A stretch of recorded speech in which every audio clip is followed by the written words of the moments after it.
Well, I'm a fashion photographer and advertising photographer here in New York City.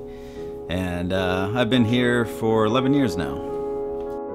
I'd come visit friends in New York and I would see these big spaces, and I'd noticed that they had this cyc and they had this huge area that was where they shot, and it sat empty 80% of the time.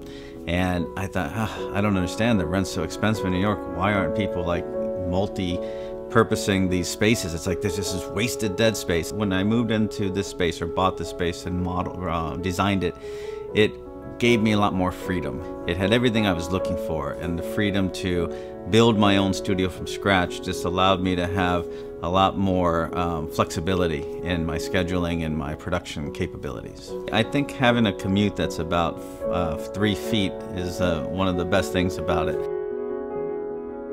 Starting off living in my car for 3 years really helped me understand and appreciate the maximization of space. And 10 years later, in a 1,600 square foot Park Avenue live work loft, I still tuck all those things that I learned over the years to get the most out of every space, and we really managed to make this more like 2,500 square foot.